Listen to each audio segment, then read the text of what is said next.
अजीज़ तलबा और तालबात, Farooq foundation online school के ज़रिए यकसा नसाब के मुताबिक तालीम हासिल करें। अगर हमारी वीडियोस पसंद आएँ तो चैनल को सब्सक्राइब करें और दोस्तों के साथ शेयर करें और बेल आइकन को लाजमी दबाएं ताकि आइंदा आने वाली तालीमी वीडियोस आप हासिल कर सकें।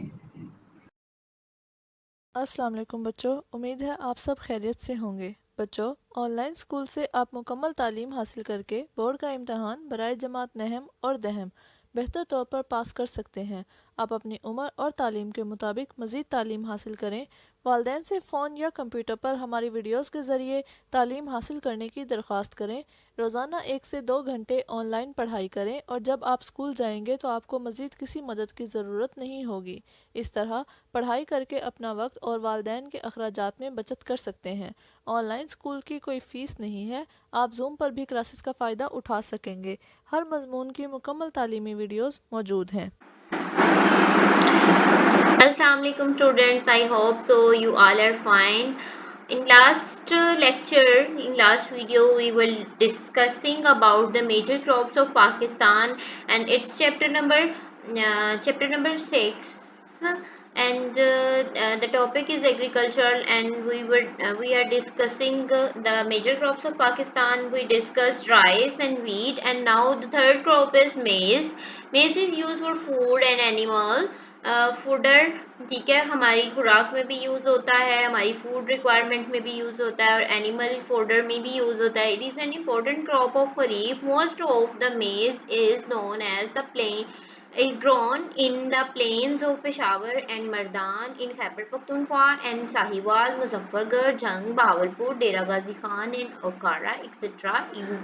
एरियाज इन पंजाब, ये पंजाब के मोस्टली पंजाब के एरियाज में और कुछ केपी के एरिया में जैसे पेशावर है, मर्दान है, केपी के एरियाज में ये ग्रो किया जाता है, ठीक है। और इससे हम बहुत सारी चीज़ें भी बनाते हैं, ठीक है, इसको हम वैसे भी खाते हैं। Then we discuss the next topic, which is cotton. Pakistan produces 5% of the world's total cotton. It is an important cash crop of Pakistan. Cash crop है, इसको हम लोग अपनी रिक्वायरमेंट पूरी करने के साथ साथ दूसरे कंट्रीज को एक्सपोर्ट भी करते हैं। Land with good drainage facilities is most suitable for its cultivation. जहाँ पर अच्छा ड्रेनेज सिस्टम है वाटर का, वहाँ पर इसको कल्टीवेट किया जाता है। At the time of harvest weather should be hot and dry. 3/4 of the total cultivation areas of Pakistan in Punjab and remaining is in other provinces. यानी इसका 4 पार्ट करें तो 3 जो पार्ट्स हैं वो पंजाब में ग्रो किए जाते हैं और बाकी 1% जो है या 1 पार्ट जो है ये दूसरे प्रोविंसेस में ग्रो की जाती है। इसको हार्वेस्ट करने के लिए हॉट एंड ड्राई क्लाइमेट की ज़रूरत होती है सीजन की, क्योंकि जितनी ड्राई होगी कॉटन उतनी अच्छी इसकी क्वालिटी होगी। Cotton crop also provides raw material for textile and vanaspati ghee industries. Cotton crop को हम लोग as a raw material use करते हैं टेक्सटाइल के लिए, यानी टेक्सटाइल जहाँ पर कपड़ा बनता है वहाँ पर इसको इस्तेमाल किया जाता है एज अ रॉ मटेरियल। और बनास्पति घी में जो इसका बीज होता है, इसका सीड होता है, उसका ऑयल जो है वो बनास्पति घी में यूज किया जाता है। डेरा Ghazi Khan, Muzaffargarh, Jhang, Bahawalpur, Multan, Sahiwal, Faisalabad in Punjab, Thatta, Badin, Sukkur, Sanghar, Nawabshah, Khairpur and Tharparkar is in Sindh province. Dera Ismail Khan in Bannu in Khyber Pakhtunkhwa and Nasirabad, Jafarabad and Kalat. यानी 4 प्रोविंसेस में ये चारों प्रोविंसेस में ये ग्रो की जाती है। एंड इम्पोर्टेंट एरियाज हमने बात कर लिए कौन कौन से हैं, पंजाब के, सिंध के, बलूचिस्तान के, खैबर पख्तूनख्वा के। अब sugar cane, that is very interesting and delicious crop, जिससे हम शुगर भी बनाते हैं, हम इसका जूस भी यूज करते हैं, ठीक है। Sugar cane is another cash crop of kharif. Dry weather and winter is unfavourable for this crop. इसके लिए ड्राई वेदर, विंटर अनफेवरेबल होता है। Sugar cane fields are mostly found in areas with better irrigation system. इसको पानी की बहुत ज़्यादा ज़रूरत होती है, इसलिए ये उन एरियाज में ज़्यादा ग्रो किया जाता है जहाँ पर इरिगेशन सिस्टम अच्छा हो। It is grown in Peshawar and Mardan district districts of Khyber Pakhtunkhwa and Punjab plains. Punjab में मोस्टली पंजाब में ग्रो करता है और पेशावर और मर्दान डिस्ट्रिक्ट में खैबर पख्तूनख्वा में भी इसको ग्रो किया जाता है. Other than the crops described above, tobacco crop in Pakistan is also a source of raw material for cigarette industry. Cigarette बनाने के लिए आपको पता है टबैको का यूज किया जाता है. Barley, pearl, millets, and gram crops are grown in dry, sandy, and less fertile lands where irrigation facilities are not specially provided. Barley, pearl, millet जो होते हैं, grams जो होते हैं, उनको हम लेस फर्टाइल लैंड में भी ग्रो कर सकते हैं और ये वहाँ पर ज़्यादा अच्छे ग्रो करते हैं. ड्राई एरियाज में ये ग्रो कर जाते हैं. ठीक है. Pakistan is famous world over for its apple. Pakistan दुनिया में अपने apple, peach, pomegranate, almond, plum, pear, apricot, orange, lemon and mango produce के लिए मशहूर है. ठीक है. Vegetables of best quality like potato, cauliflower, tomato, onion, green chilli, radish, cucumber, okra, gourd, turnip, brinjal, peas वगैरह are grown peas are grown in Pakistan, also grown in Pakistan. बहुत सारी vegetables हम ग्रो करते हैं. ये तो main है. ठीक है. इसके अलावा बहुत सारी वेजिटेबल्स आपको पता है हम पाकिस्तान में ग्रो करते हैं. हम उनको खाते भी हैं बड़े शौक से. ठीक है. अब आपने चार्ट बना लेना है. इन वेजिटेबल्स पर नहीं रहना. आपने सोचना है बैठ कर के हमारे कंट्री में और कौन कौन सी वेजिटेबल्स जो हैं वो ग्रो की जाती हैं. सर्च करनी है, चार्ट बनाना है, अपनी नोटबुक में पेस्ट करना है उसको. ठीक है. आगे हम बात करेंगे major agricultural problems of Pakistan. अब पाकिस्तान की जो एग्रीकल्चर इंडस्ट्री है, एग्रीकल्चरल सेक्टर है, उसको कौन कौन सी प्रॉब्लम्स हैं उसको डिस्कस करेंगे. Our agriculture sector is facing some important problems which are described as under.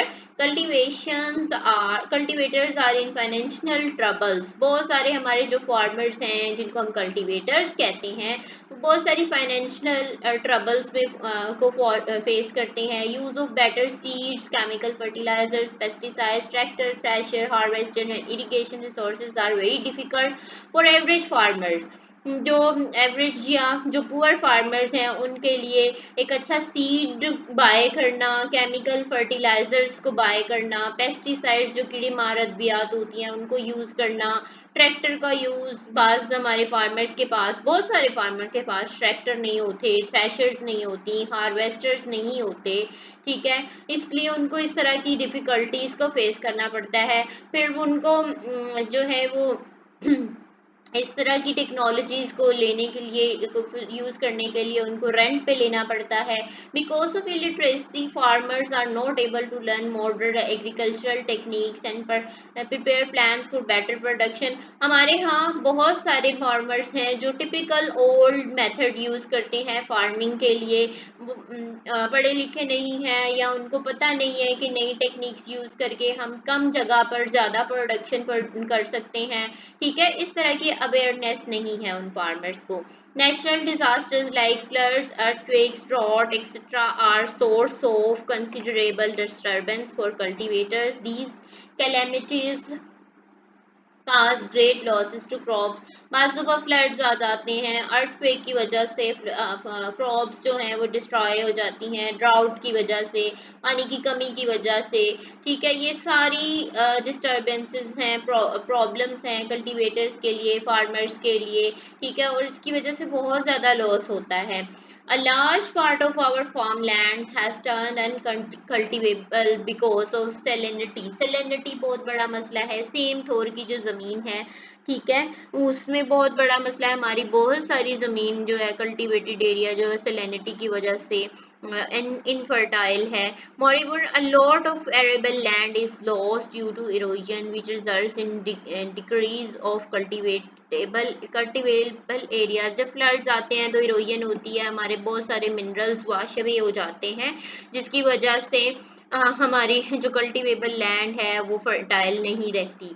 Different crops decrease, damage और वीकेंड द प्लांट्स. बहुत सारी क्रॉप्स जो हैं वो डैमेज हो जाती हैं, वीकन हो जाती हैं. According to an estimate this is causing 25% less crop in Pakistan. और इसी की वजह से 25% लॉस होता है हमारे पाकिस्तान में क्रॉप्स का.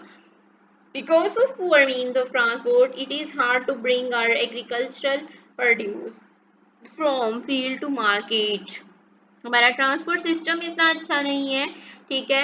हमारे फार्मर्स के पास ट्रैक्टर नहीं है मार्केट तक लेके जाने के लिए अपनी क्रॉप्स को। Farmers do not have access to markets, market तक उनकी एक्सेस नहीं है।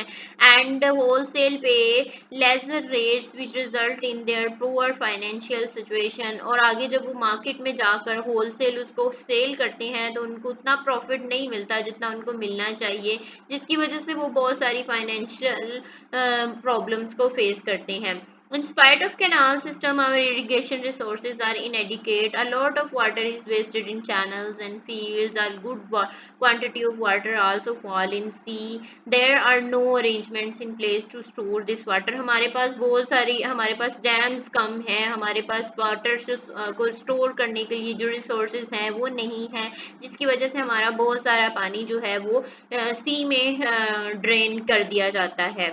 In our country, the use of new seeds, chemical fertilizers, and agricultural machinery is also not much in vogue. बहुत सारी हम नहीं इस्तेमाल करते, बहुत सारी केमिकल फर्टिलाइजर्स हमारी पहुंच से बाहर है, हम उसको नहीं यूज करते, हम न्यू सीड्स को नहीं यूज करते, जो मार्केट में नए सीड्स आते हैं जिनसे ज्यादा प्रोडक्शन हो सकती है, ठीक है। एग्रीकल्चरल मशीनरी हम अफोर्ड नहीं कर सकते। Less attention is paid towards intensive cultivation on agricultural land। हम intensive नहीं कर सकते, intensive agriculture को practice नहीं करते। Institutions for agricultural loans are less in number। जो ऐसे institutes जो agriculture के लिए loans देते हैं वो बहुत कम हैं। So cultivators are usually forced to borrow from wholesalers and money or lenders at high rate of interest। मतलब सूद पर, इंटरेस्ट पर हम वो मनी लेंडर्स जो होते हैं या होलसेलर्स होते हैं जिनके पास वो अपनी फसल को बेचते हैं, वहां से वो इंटरेस्ट की बेस पर कर्जे उठाते हैं और उस तरह से वो अपनी एग्रीकल्चरल नीड्स पूरी करते हैं। Their exploitation is a source of distress for cultivators, ठीक है। उनको एक्सप्लॉयट करते हैं फिर होलसेलर्स, उनको अपनी मर्जी के रेट लगाते हैं, उनको कम पैसे देते हैं, प्रॉफिट कम देते हैं। इस तरह की सारी प्रॉब्लम्स हमारे फार्मर्स को फेस करना पड़ती हैं, जिसकी वजह से हमारा एग्रीकल्चरल सेक्टर जो है वो सफर करता है। Irrigation system and it's problem. अब हम इरिगेशन सिस्टम और इसकी प्रॉब्लम्स को डिस्कस करेंगे। रिमेंबर दैट हमारा जो इरिगेशन सिस्टम है पाकिस्तान का, ये वर्ल्ड बेस्ट इरिगेशन सिस्टम है, लेकिन हम इसकी केयर नहीं करते, ठीक है। मीन्स ऑफ इरिगेशन हमारे पास कौन से हैं? In Pakistan the means of irrigation are following. सबसे पहले है canals. Canal system of Pakistan consist of dams, barrages and canals. Most of the canals of Pakistan are perennial and they have water throughout the year. हमारी बहुत सारी canal जो हैं वो सारा साल चलती रहती हैं और उनमें जो है वो पानी सारा साल हमें अवेलेबल होता है, ठीक है। डैम्स और बैराजेस से ये कैनाल्स निकलती हैं हमारी, ठीक हो क्या? अच्छा, इस मैप को भी हम डिस्कस कर लेते हैं।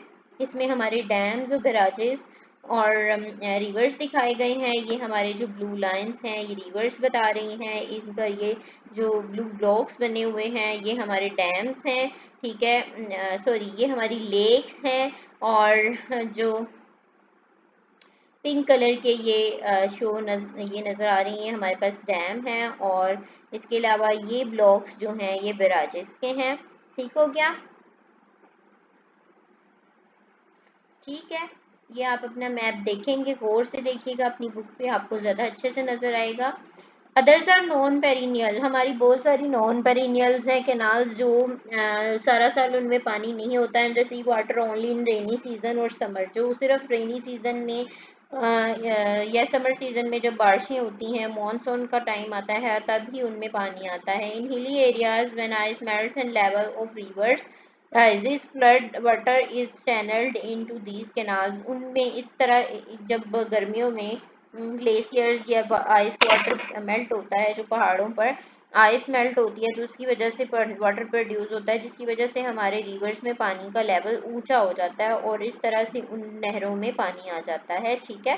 Flood water is channelled into these canals. In winter these canals remain dry. Winter में ये कैनाल ड्राई रहती हैं। Canal taken from Ravi, Chenab, Jhelum, Satluj and Indus River are important and irrigate different parts of Pakistan। हमारी जो 5 दरिया हैं उनमें से जो कैनाल्स निकाली गई हैं, ठीक है, वो पाकिस्तान के बहुत सारे पार्ट्स को इरिगेट करती हैं। Most of canals of Pakistan are in Punjab province, Punjab में है। Link canals have been dug to transfer water from 3 western rivers, Indus, Jhelum and Chenab, into 2 eastern rivers, Ravi and Satluj। Ravi और सतलुज को मतलब लिंक्ड कैनाल बनाई जाती हैं। जैसे इंडस, झेलम और चेनाब में पानी ज़्यादा है और रावी सतलुज में पानी कम है, तो हम उनमें से कैनाल्स डग करके रावी और सतलुज रिवर में पानी डाल देते हैं। दीज इंक्लूड चश्मा, झेलम, रसूल, कादराबाद कादराबाद, बल्लो की, सुलेमान की और टीमू, सिधनाई, मेलसी, बावल एंड टोंसा, पंजनन। ये हमारी सारी लिंक्ड कैनाल हैं जहाँ से ये लिंक कैनाल निकलती हैं।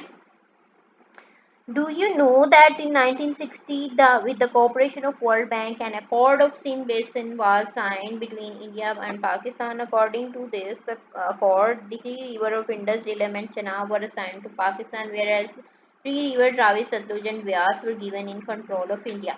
अच्छा, 1960 से पहले ये था कि हमारे चूँकि सारे रिवर्स इंडिया से ओरिजिनेट होते हैं, ठीक है, उनमें मेजर रिवर इंडस, झेलम, चेनाब, सतलुज, रावी और ब्यास थे। तो इंडिया का क्या काम था कि वो पानी रोक लेते थे और पानी जो उन्होंने पीछे पानी रोका हुआ था सारे रिवर्स का, पाकिस्तान में पानी नहीं आने देते थे। इस तरह से एक ट्रीटी साइन की गई 1960 में, जिसमें इंडस, झेलम और चेनाब जो है वो पाकिस्तान को दिए गए और रावी, सतलुज, ब्यास जो है वो इंडिया को दे दिए गए और उनको इस पर खुली मतलब उनको इजाज़त दे दी गई कि वो इसके वाटर को जो मर्जी करें लेकिन जो है वो झेलम, चेनाब और इंडस का वाटर नहीं रोक सकते। ट्यूबवेल की बात करेंगे। Tubewell are installed in those areas where the level of underground water is very deep. Number of tubewells is increase day by day for acquiring water from this method a hole is dug and iron pipe is inserted in the hole।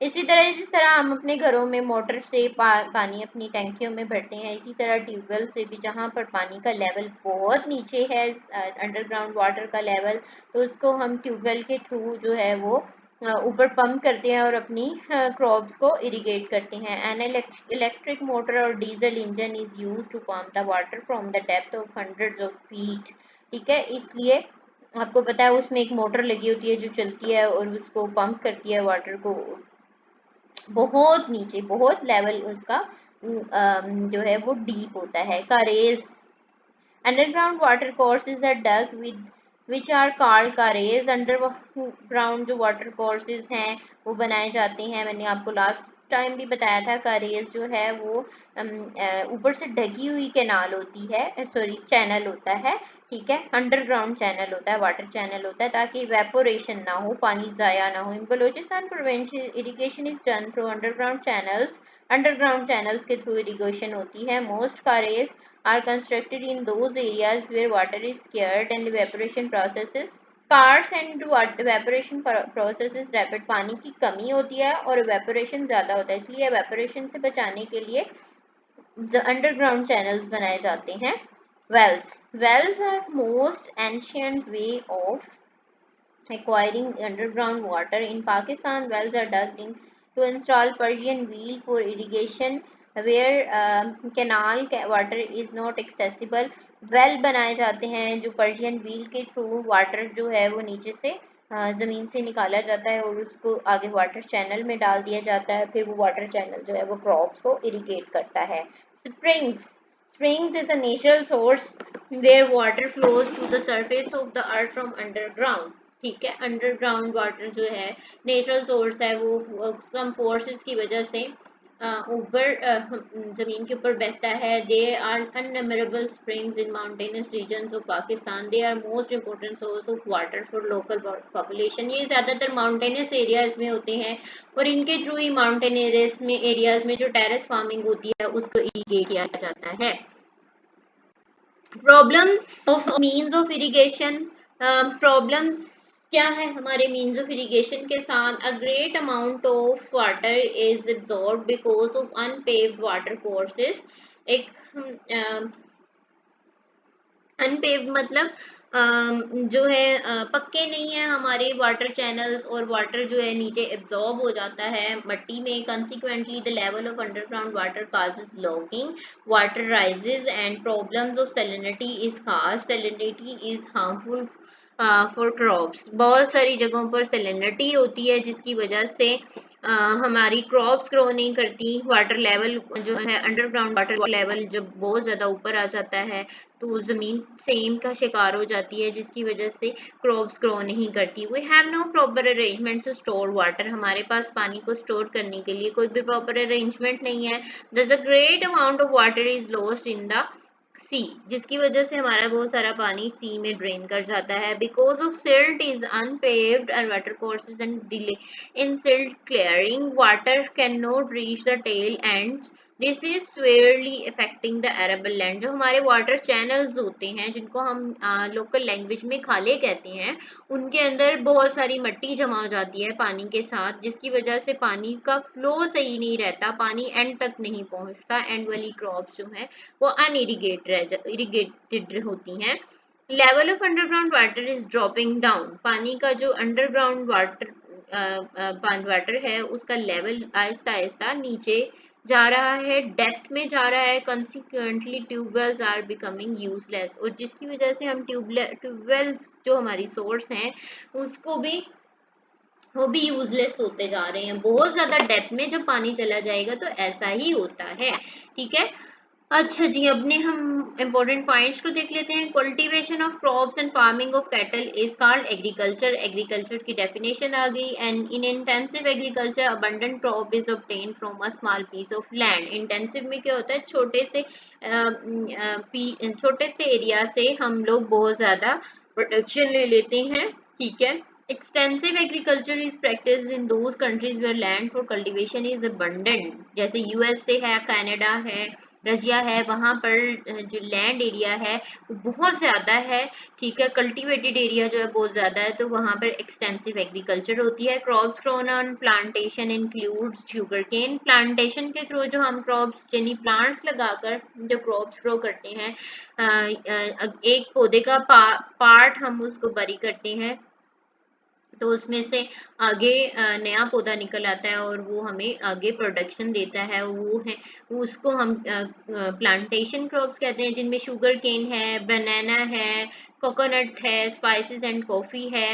In mix agriculture crop growing and cattle breeding is done simultaneously, दोनों एक साथ साथ हम लोग करते हैं। Growing crops भी grow करते हैं और कैटल ब्रीडिंग भी करते हैं। System of supplying water for agriculture is called irrigation, water सबको सप्लाई करने का क्रॉप्स को जो सिस्टम है उसको हम इरिगेशन कहते हैं। Step fields are formed by cutting hill slopes to cultivate crops, hills को पहाड़ों को काट काट कर स्टेप्स बनाए जाते हैं, तो उसको हम टेरेस फार्मिंग भी कहते हैं।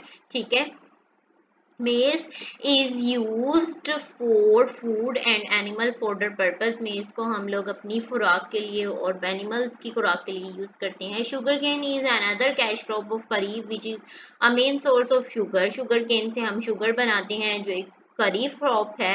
Canal system of Pakistan consist of dams, barrages and canals, हमारा जो कैनाल सिस्टम है वो कैनाल्स और बैराजेस और डैम्स पर डिपेंड करता है।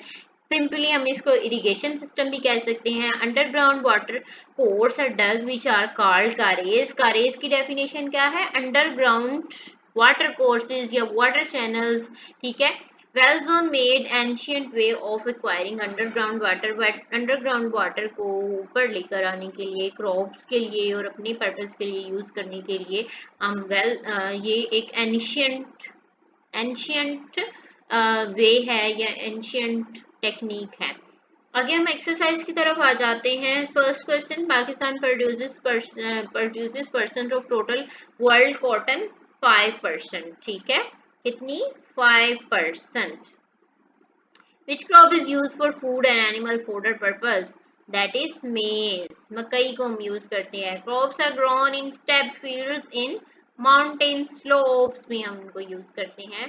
ठीक है, आगे नेक्स्ट है, in which province of Pakistan का रेस यूज फॉर इरिगेशन। ठीक है, बलोचिस्तान में।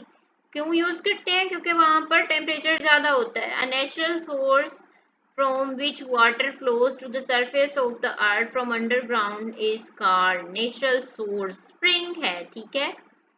What is meant by agriculture? हमने पढ़ा है क्या है एग्रीकल्चर, ठीक है। डिस्क्राइब करेज इन स्प्रिंग, ओके, ये भी हमने पढ़ा है। आप बता देंगे name important crops of Pakistan, इनकी भी आप एक लिस्ट बना लेंगे और उनको बता देंगे। लिस्ट मीन्स ऑफ इरिगेशन कौन कौन से हैं वो भी बताएंगे, ठीक है। उसके बाद हमारे पास लॉन्ग क्वेश्चन आ जाते हैं। Explain why agriculture is important, जो फर्स्ट टॉपिक हमने पढ़ा था, ठीक हो गया। Describe the different types of agriculture, हमने एग्रीकल्चर की डिफरेंट टाइप्स को डिस्कस किया था, उसको आपने डिस्क्राइब करना है। Describe irrigated agriculture, rain shed agriculture and mountain agriculture areas, उसमें आपने बतानी एग्रीकल्चर बतानी है। Analyse the distribution of major crops in Pakistan, ठीक है, ये भी टॉपिक हमने डिस्कस किया है, मेजर क्रॉप्स वाला भी। Find out the main agricultural problems in Pakistan, कोई से 3 या कोई से 4 आप एग्रीकल्चरल प्रॉब्लम बता सकते हैं, पूरा टॉपिक लिख सकते हैं। Describe the problems of means of irrigation, means of irrigation को कौन सी प्रॉब्लम्स फेस करना पड़ रही हैं वो भी आप यहाँ पर डिस्कस करेंगे, ठीक है। आगे हम एक्टिविटीज देख लेते हैं। Facilitate a discussion about the problems of agriculture, आप में से जो लोग आप अपने आप डिस्कस करेंगे या एनालिस्ट करेंगे, अपने पेज अपने खुद से सोचेंगे कि कौन कौन सी प्रॉब्लम्स हैं हमारे एग्रीकल्चर सेक्टर को। Ask students to prepare a flip chart of crops in their area, ये आप छोड़ दें, ठीक है। आप अपने क्वेश्चंस अच्छे से प्रिपेयर करें, ठीक हो गया। अच्छा जी, नेक्स्ट हम लोग अपनी नेक्स्ट क्लास में नेक्स्ट टॉपिक डिस्कस करेंगे, that is mining and power, which is very interesting topic. So तब तक के लिए आप लोग इस लेक्चर को गौर से सुनिएगा and take care of yourself. अल्लाह हाफिज।